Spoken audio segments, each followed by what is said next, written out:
പക്ഷെ വിഷ്ണു എനിക്ക് എവിടെ നിന്നും അറിയില്ല, എനിക്ക് പോലും അറിയാത്ത പല ഇൻഫർമേഷനും എവിടെ നിന്നൊക്കെയോ കണ്ടുപിടിച്ച് വന്ന്. Thank you Vishnu. വിഷ്ണുവിന്റെ ഇന്റർവ്യൂസിനെ പറ്റി I am so happy. Vishnu ആണ് എന്നെ ഇന്റർവ്യൂന്ന് വരുന്നത്. അപ്പം so happy. Thank you and welcome you to movie world media. ഞാൻ ആദ്യം പറയണത്, നമ്മള് പണ്ട് ഇന്റർവ്യൂകളിലൊക്കെ സംസാരിക്കുമ്പോൾ നമ്മള് പൂച്ചകളെ പറ്റി കുറെ സംസാരിക്കായിരുന്നു. ഇന്ന് ഇൻസ്റ്റാഗ്രാം തുറന്നു നോക്കിയാൽ പൂച്ചകൾ മാത്രമേ കാണാനുള്ളൂ. പൂച്ച വെച്ച് 5-6 ലക്ഷം ഉണ്ടാകും. നമ്മൾ ഒരുപാട് മാനത്തൊക്കെ ഇരിക്കുന്നു. അതെ, ഞാൻ ചില ആക്ടേഴ്സ് ഫ്രണ്ട്സിനോട് സംസാരിക്കുമ്പോൾ, വിഷ്ണു ഒക്കെ സംസാരിക്കുമ്പോൾ അവർ പറയുന്നത് നോക്കി പഠിക്കേണ്ട ഒരു മൃഗമാണ് അത്ര പൂച്ച. കാരണം അവരാണ് ഏറ്റവും അധികം ഫേഷ്യലി എക്സ്പ്രസ് ചെയ്യുന്നതും അതുപോലെ ബോഡി മൂവ്മെന്റ്സ് വൈസും ഒരു ആക്ടർ ശ്രദ്ധിക്കേണ്ട മൃഗമാണ് പൂച്ച എന്ന്. ഇപ്പൊ അങ്ങനെ ആലോചിക്കാൻ തോന്നുന്നുണ്ടോ? ഇതിപ്പോ വിഷ്ണു ചോദിച്ച എന്തുകൊണ്ടെന്ന് എനിക്കറിയില്ല. എന്റെ വീട്ടില് 16-17 പൂച്ച ഉണ്ടായിരുന്നു. 2 പൂച്ചയേ ഉള്ളൂ. ഞാൻ ജനിച്ച 2 വയസ്സ് തൊട്ട് എന്റെ കൂടെ പൂച്ചയുണ്ട്. പൂച്ച ഇല്ലാത്തൊരു ലൈഫ് എനിക്കില്ല. ഞാൻ എന്റെ സ്റ്റാർ സൈൻ ലിയോ ആണ്. ഞാൻ പൂച്ചക്കാരിയാണ്. Like my animal itself is cat. എന്ത് വന്നാലും 4 കാലിനെ വീഴും, പ്രശ്നം പറ്റിയാലും. എനിവേ, പൂച്ചകളുടെ കാര്യം എന്ന് പറഞ്ഞത്, ഞാൻ എന്റെ വീട്ടില് 2-3 പേരുണ്ട്. ഞാൻ പുറത്തുള്ളവരോട് പറയും, ഇവന്മാരോട് നമ്മൾ സംസാരിക്കും. വിഷ്ണുവിന്റെ വീട്ടിൽ മൃഗങ്ങളുണ്ടെങ്കിൽ അല്ലെങ്കിൽ മൃഗസ്നേഹികളോട് പറഞ്ഞാൽ ഇത് കണക്ട് ആകാൻ പറ്റും. അല്ലാതെ പറഞ്ഞത് മനസ്സിലാവില്ല. അവര് പറയും പൂച്ച എന്തെങ്കിലും കാലുകൊണ്ടൊക്കെ തട്ടി, ഞാനവർക്ക് അങ്ങനൊന്നും ചെയ്യല്ലേ എന്ന് പറയും. പക്ഷെ എന്റെ പൂച്ചയ്ക്ക് എന്റെ അമ്മ പറയും, എന്റെ അമ്മയാണ് അവിടെ കമ്മ്യൂണിക്കേറ്റ് ചെയ്യുന്നത്. ബിക്കോസ് പുള്ളിക്കാരിയാണ് ഫീഡ് ചെയ്യുന്നത്. അമ്മയുടെ പെറ്റുകളാണ്. എന്റെ പപ്പയ്ക്കും പൂച്ച ഇഷ്ടമാണ്, ഫാമിലി മൊത്തം ഇഷ്ടമാണ്. അപ്പം ഞങ്ങളുടെ കൂടെ കിടക്കുന്നതും ഇരിക്കുന്നതും ഉറങ്ങുന്നതും കഴിക്കുന്നതും ഡൈനിങ് ടേബിളില് ഞങ്ങൾക്ക് പ്ലേറ്റ് വെക്കുമ്പോ അവനും ടേബിളിൽ തന്നെ ഒരു പ്ലേറ്റ് ഉണ്ട്.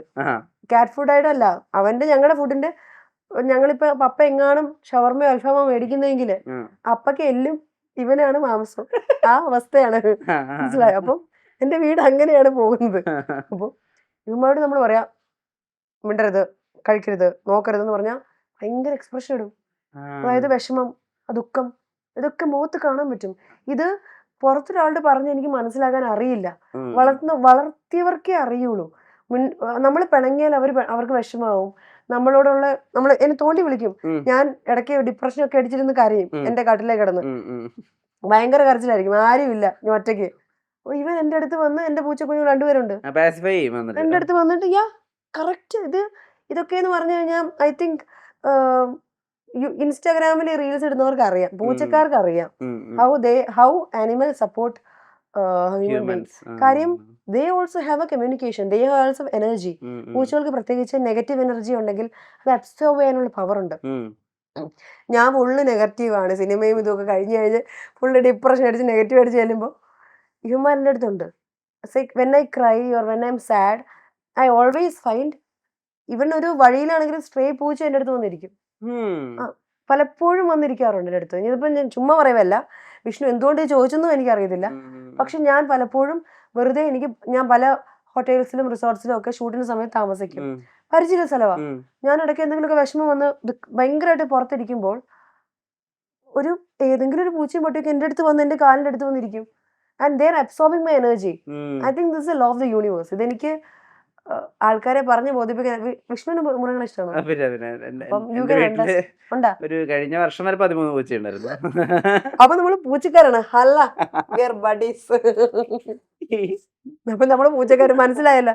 ഇല്ല, അവരുടെ കാര്യങ്ങൾ നമുക്കറിയാം, പുറത്തൊരാൾക്ക് മനസ്സിലാവില്ല. ഈ പൂച്ചകളെ നന്ദിയില്ലാത്ത ജീവികളാണെന്നൊക്കെ വിളിക്കുന്നത് അങ്ങനെ ഉണ്ടാന്ന് വെച്ചാൽ ഒരു വിധം എന്ന് പറഞ്ഞാൽ അവർക്ക് അവരുടെ ആ ഒരു സ്പേസ് ഇഷ്ടമാണ്. പക്ഷെ മനുഷ്യരെ ഇഷ്ടമല്ല എന്നല്ല, അങ്ങനെ വേണം മനുഷ്യരും. എല്ലാരും ഡിപ്പെൻഡ് ചെയ്ത് നിന്ന് കഴിഞ്ഞാൽ പട്ടികളൊക്കെ വഴിയിലിറക്കി വിടുന്നത് കണ്ടിട്ടില്ലേ? ഡോർ തുറന്നു പോയിട്ട് പല നമ്മളെ വീഡിയോസ് ഒക്കെ കാണുന്നില്ലേ? ശരിയാ, don't be depend on anyone, B independent. But അവർക്ക് അവരുടെ പ്ലേസിന് ഇഷ്ടമാണ്, അത് ശരിയാണ്. പട്ടികൾ കാണിക്കുന്ന അല്ലെങ്കിൽ ഡോഗ്സ് കാണിക്കുന്ന അത്ര സ്നേഹം പൂച്ചകളുടെ കയ്യിൽ ഇല്ല. പക്ഷെ അവർക്ക് അവരുടെ കമ്മ്യൂണിക്കേഷൻ ഉണ്ടല്ലോ, അവരുടെ ഒരു ലവ് ഉണ്ട്, അവരുടെ ഒരു വേ ഓഫ് ഇമോഷൻ ഉണ്ട്, അതിനൊരു വാല്യൂ ഉണ്ട്. അത് പൂച്ചക്കാർക്കേ മനസ്സിലാവുള്ളൂ. അതുകൊണ്ട് പിന്നെ വിഷ്ണു പറഞ്ഞ പോലെ 13 പൂച്ച ഉണ്ടെങ്കിൽ യു വിൽ നോ എങ്ങനെയാന്നുള്ളത്. ചില അപ്രീസിയേഷൻസ് ഒക്കെ ഉണ്ടല്ലോ. ഇപ്പൊ കൊറോണ പേപ്പേഴ്സിന്റെ വേദിയിലൊക്കെ വെച്ചിട്ട് പ്രിയദർശൻ പറയണം എന്റെ ഫേവറേറ്റ് ആക്ടറാണ്. ഇദ്ദേഹമാണല്ലോ നമ്മളെ പറ്റി ഇത് പറഞ്ഞിരിക്കുന്നത്. അത് പ്രിയദർശൻ എന്ന് പറയുന്നത് ഇന്ത്യയുടെ ഏറ്റവും സോർട്ടഡ് ആഫ്റ്റർ ഡയറക്ടറാണ്. അപ്പോൾ പിന്നെ നമ്മൾ ചൂസ് ചെയ്യുമ്പോഴോ കഥ കേൾക്കുമ്പോഴൊക്കെ ഇപ്പൊ ഞാൻ പറയുന്നത് ഫേസസ് കുറച്ചുകൂടി ചെറിയ സംഗീതത്തിൽ ഒരുങ്ങുന്ന ഒരു കുഞ്ഞു സിനിമയാണ്. കോണ്ടന്റ് വൈസ് അത് വളരെ യുണീക്കാണ്, പുതിയതാണ്. അപ്പം എയിം ചെയ്യുമ്പോഴും ഒരു പ്രിയദർശൻ അല്ലെങ്കിൽ ഒരു ജിത്തു ജോസഫ് അല്ലെങ്കിൽ ഒരു ജോഷി അങ്ങനെ വന്നാലേ ചെയ്യുള്ളൂ, അങ്ങനെ സെലക്റ്റീവ് ആവാനുള്ള ഒരു സാഹചര്യം ഉണ്ടോ? ഈ ഒരു ചോദ്യം ഞാൻ എക്സ്പെക്ട് ചെയ്തിട്ടില്ല കേട്ടോ. ആ ഇത് തന്നെ പറഞ്ഞ വിഷ്ണു, ഞാൻ ഒരിക്കലും എക്സ്പെക്ട് ചെയ്യാൻ ചോദിക്കുന്നത്. നമ്മൾ പ്രിയദർശൻ സാറിന്റെ ഒരു അപ്രീസിയേഷൻ കിട്ടി. ആ. ലൈക്ക് ഈ അപ്രീഷിയേറ്റ്സ് ലൈക്ക് നല്ലൊരു ആക്ടറാണ്, ഉം. വലിയ കാര്യം. ആ. ഇപ്പം മണിരത്നം സാറ് വന്നിട്ട് പറഞ്ഞ നല്ല ആക്ടറാണ്, വലിയ കാര്യം. ആ. അതല്ല, ആ. ഞാൻ ആക്ച്വലി അപ്രീസിയേഷൻ പ്രതീക്ഷിക്കുന്ന ഒരു വ്യക്തിയിൽ നിന്നാണ്. ആ. അതെന്റെ ഫാദറിൽ നിന്നാണ്. ഓക്കെ. എൻ്റെ ഫാദർ എനിക്ക് അപ്രീസിയേഷൻ്റെ ഭാഗം വന്നിട്ടില്ല. വന്നിട്ടില്ല. അതിപ്പോൾ ഞാൻ ഇങ്ങനെ പറയുന്നത് എനിക്കറിയത്തില്ല കേട്ടോ. ഇത് ഞാൻ എക്സ്പെക്ട് ചെയ്ത ക്വസ്റ്റ്യൻ കേട്ടോ. ഞാൻ നിങ്ങൾ ദങ്കൽ കണ്ടിട്ടുണ്ടോ? ആ. ദങ്കല്. ആ, അമീർ ഖാന്റെ തങ്കല്. ആ. യെസ്. ആ. അപ്പം ആമിർ ഖാൻ പുള്ളിക്കാരി സ്റ്റേറ്റ് ലെവൽ വിൻ ചെയ്യുന്നു, ആ. പല ആ. സിനിമകളും വിൻ ആ. ചെയ്യുന്നു. ആ. ദങ്കലിലെ സിനിമ ഞാൻ കാണുമ്പോൾ ആ. ആമിർ ഖാൻ മക്കളോട് പറയും, ഉം. അതായത് like you can stop this, അല്ലെങ്കിൽ ഹിന്ദി പറയും ലൈക്ക് സബ് കുച്ച് ഖത്തം കർ സക്തേ ജബ് തൂ ജീതേഗ. ആ. അപ്പം ഏത് കോൺസി തരീക്കെ സെ ജീതേഗ എന്നുള്ളത് പുള്ളി പറയുന്നില്ല. ഉം. അപ്പം അതില് അവസാനം പുള്ളിക്കാരി she wins international gold medal. ഉം.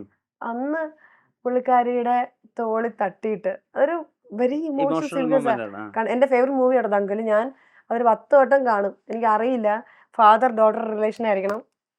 അപ്പോൾ പുള്ളിക്കാരുടെ തോളി തട്ടി ഇങ്ങനെ പറയും, അതായത് സബാസ് ബേട്ടാ സബാസ്. അത് ആ പഞ്ചാബി സ്ലാങ്ങാ, സബാഷ് എന്നല്ല പറയാ, സബാസ് സബാസ് ബേട്ടാ എന്ന് പറയും. ദാറ്റ് ഈസ് സോ ബ്യൂട്ടിഫുൾ മാൻ. അതിന് കേൾക്കുമ്പോൾ എനിക്ക് കരച്ചിൽ വരും, പറയുമ്പോൾ തന്നെ എനിക്ക് കരച്ചിൽ വരും. എടോ, എനിക്ക് അങ്ങനെ വന്നിട്ടില്ല. എനിക്ക് എൻ്റെ അപ്പൻ്റെ അടുത്തു നിന്ന് അങ്ങനെ ഒരു സാധനം വരണം.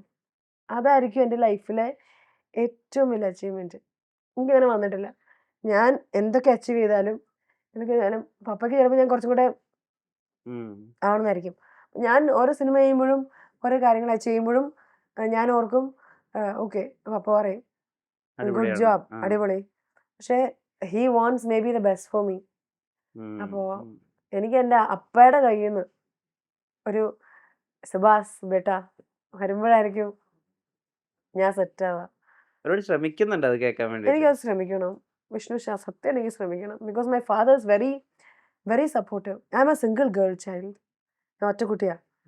അപ്പോൾ എൻ്റെ പപ്പയുടെ ഡ്രീംസ് ഒക്കെ ഒത്തിരി ഉണ്ടാവില്ല, അതായത് ഡ്രീംസ് അതൊക്കെ മാറ്റി വെച്ചിട്ട് എൻ്റെ ഡ്രീംസ് എന്തെങ്കിലും നടക്കട്ടെ എന്ന് ഓർത്ത് സപ്പോർട്ട് ചെയ്യുന്ന വ്യക്തിയാണ്.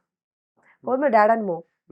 അപ്പം ഞാനിതിപ്പം പറയണമെന്ന് ഓർത്തതല്ല, ഒരു അവിടെ ഇവിടെ അതൊരു ചോദ്യം ചോദിച്ചു ഈ മനുഷ്യൻ. പേരൻസ് സ്ട്രാറ്റജി ഭയങ്കര ഇഷ്ടമായി. ഇമോഷണൽ ആകുമ്പോഴല്ലേ അങ്ങനെയല്ല, എനിക്ക് ഇഷ്ടപ്പെട്ടില്ല ഈ സാധനം. ഞാൻ വേറൊരു വഴിക്ക് പോയപ്പം നിങ്ങളുടെ മറ്റേ അപ്രീസിയേഷൻ ചോദിച്ചു. ഞാൻ ഈ എൻ്റെ പപ്പ മമ്മ അവരുടെ ഒരു അപ്രീസിയേഷൻ കിട്ടുക എന്ന് പറഞ്ഞാൽ that is best for me. That's gold, more than gold. എനിക്കത് എൻ്റെ പപ്പയുടെ നിന്ന് കിട്ടിയിട്ടില്ല. I want it. അതിനുവേണ്ടി ഞാൻ എപ്പോഴും ശ്രമിച്ചുകൊണ്ടിരിക്കുക. അതപ്പം നിങ്ങൾ പറയും ആക്ടിങ്ങിലൂടെയാണോ അല്ലെങ്കിൽ എന്തെങ്കിലും അച്ചീവ്, എനിക്ക് അറിയില്ല. I just want an appreciation from my dad.